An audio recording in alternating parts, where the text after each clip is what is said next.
Kurikulum Merdeka ini memiliki beberapa keunggulan. Nah, pertama, lebih sederhana, mendalam, dan bermakna. Nah, kenapa lebih sederhana, Bapak Ibu? Karena selama ini keluhan guru adalah terlalu banyaknya materi, kemudian dia harus bekerja dengan waktu dan terburu-buru untuk menuntaskan materi, dan semuanya sudah dibagi per minggu, Bapak Ibu. Dan kalau dia tidak mengejar materi itu, maka dia merasa berhutang dan tugasnya belum selesai. Nah, agar guru tidak terburu-buru lagi mengejar materi yang banyak itu, maka kurikulum ini disederhanakan, diambil konsep-konsep materi-materi yang esensial, kemudian proses pembelajaran yang mendalam dan bermakna. Nah, seperti apa proses pembelajaran yang bermakna itu? Berikut saya akan coba contoh, salah satu contoh. Misalnya Bapak Ibu, ini pelajaran di kelas 1, pada akhir fase 1 anak itu belajar tentang bilangan, kemudian pada akhirnya mereka bisa mengurutkan dan dia bisa menghubungkan kegiatan ini dengan kemampuan ini dengan berbagai kegiatan aktivitas dalam kehidupan sehari-hari. Nah, agar anak mampu mengurutkan bilangan, pertama dia harus mampu membedakan dulu, kemudian membedakan beda 1 dengan 2, kemudian membandingkan apa itu bagaimana 1 dan 2, kemudian melihat posisi, lalu kemudian mengurutkan, sehingga dia menyadari kalau urutan bilangan itu dari kecil dan besar harus 1, 2, 3, 4, 5, dan seterusnya. Tidak boleh ngacak. Nah, ini ada sebuah pesan moral sebetulnya bahwa segala sesuatunya di dalam kehidupan itu ada prosedurnya, ada urutannya, ada sistemnya, ada tatanannya yang harus diikuti. Nah, kalau kita lakukan itu dengan baik, maka hidup kita akan menjadi lebih mudah. Nah, misalnya sebagai contoh, urutan itu tidak hanya berkaitan dengan jumlah, tapi juga berkaitan dengan ukuran. Misalnya si anak itu diminta menyusun buku-bukunya di rumah berdasarkan ukuran yang terkecil yang paling kiri, kemudian terus besar, kelihatan rapi. Begitu kelihatan rapi, nah mau mengambil buku akan susah dia. Kenapa susah? Karena ukuran buku itu kan tidak sama, kemudian judul yang sama, mungkin kelompok yang sama, letaknya bisa mencar-mencar karena itu mengutamakan ukurannya saja. Akhirnya dia mikir, kalau gitu saya akan urutan berdasarkan urutan nama mata pelajaran. Akhirnya dia urutkan dengan 1 itu kelompok agama, 2 kelompok Pancasila, kemudian bahasa, kemudian ini. Nah, ternyata di situ dia menemukan satu makna bahwa kalau kita melakukan sesuatu, mengatur sesuatu sesuai dengan urutan, dan kita lakukan itu dengan baik, maka hidup kita akan menjadi lebih mudah dan lebih membahagiakan. Nah, sampai itu tertanam di dalam pikiran dan hatinya, dan sehingga itu dibawa ke dalam kehidupan sehari-hari, dan begitu antri dari manapun antri, dia konsisten dengan urutan itu, gitu kan. Nah, tentunya proses belajar ini membutuhkan waktu, membutuhkan strategi yang banyak, karena kemungkinan sekali pada saat guru memulai pembelajaran itu, si anak itu ada yang baru bisa membedakan, ada yang sudah bisa membandingkan, ada yang sudah bisa mengurutkan, gitu kan. Nah, si guru harus tahu siapa-siapa anaknya yang sudah bisa membedakan dan membandingkan dan atau mengurutkan. Nah, disitulah diperlukan asesmen awal untuk menentukan proses belajar awal anak itu seperti apa. Kalau memang di kelas itu ada anak yang baru bisa membedakan, kemudian ada anak yang sudah bisa membandingkan, ada anak sudah yang bisa mengurutkan, guru bisa men-setting proses pembelajaran, kemudian mungkin tugas-tugasnya juga bisa berbeda, dan di situ akhirnya si anak, misalnya anak yang belum bisa membedakan ini bergabung dengan anak yang sudah bisa mengurutkan, bikin permainan, di situ terjadi transfer ilmu sesama teman-temannya, saling ini, sehingga anak itu tidak ada yang merasa rendah diri, tidak ada yang merasa superior. Kita itu sama satu tim, dan tanpa disadari mereka saling berbagi ilmu sebetulnya.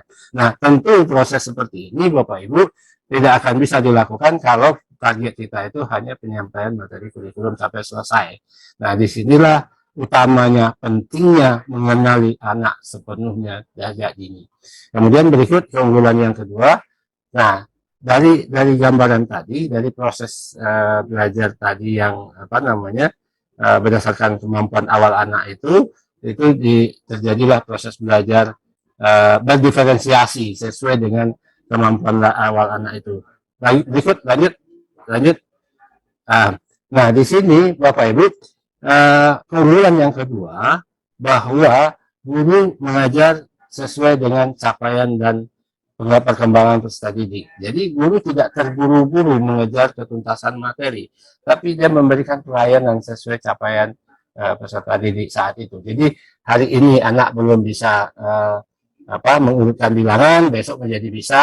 Sementara yang sudah bisa mengurutkan bisa berbagi dengan temannya, atau bisa dia mendapat tugas mandiri yang lebih yang lebih mendalam. Kemudian anak yang lain juga sesuai dengan kemampuannya masing-masing, sehingga semua anak itu merasa memiliki jalannya masing-masing, dan mereka merasa menikmati dunia pendidikan, dan dia merasa didampingi oleh orang yang paham kebutuhannya dia.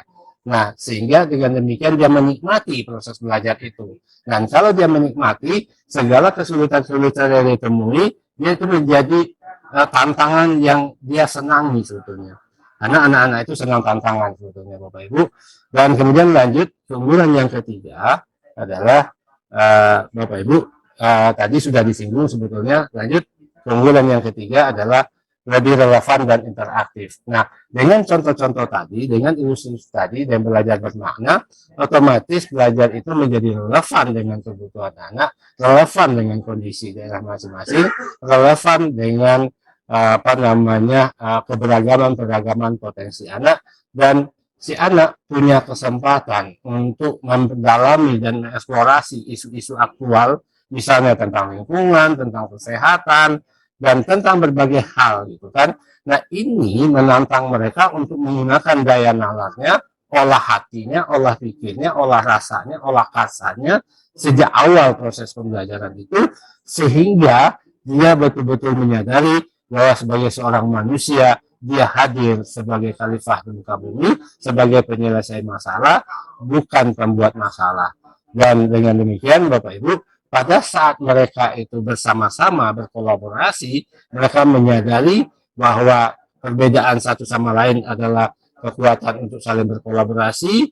Bagaimana kalau terjadi konflik di antara mereka, bagaimana dia menyelesaikan konflik itu dengan baik, karena dan pengalaman seperti itu akan mematangkan proses berpikirnya dia, dan itulah profil pelajar Pancasila sebetulnya. Nah, jika seandainya proses yang tadi itu berjalan dengan baik, Bapak Ibu, nah apa yang kita harapkan dari anak-anak kita itu akan tercapai by design, sebetulnya, bukan by accident gitu kan. Jadi untuk itu Bapak Ibu, disinilah pentingnya bagi kita memahami apa esensi dari kurikulum Merdeka itu.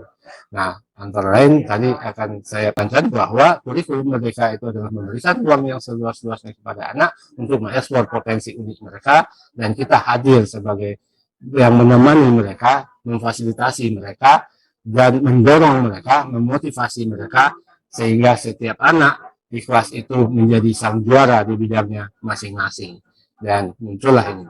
Nah, kemudian Bapak Ibu, karena ini berkaitan dengan mindset, pola pikir, dan budaya belajar yang selama ini yang kita alami, dan ini menuntut perubahan mindset, perubahan pola pikir kita. Dan ini tentunya tidak mudah. Dan untuk itu, Bapak Ibu, yang pertama kali yang harus kita sadari bahwa selama ini kita punya persoalan dalam dunia pendidikan, kurikulum tuntas 100%, tapi kemampuan anak tidak bisa mengikuti sesuai dengan sejalan dengan kurikulum itu. Kenapa? Karena kita lebih berfokus kepada tuntasnya penyampaian materi dan sebagainya. Nah, pola-pola itu kan sudah sekian lama hidup di kita.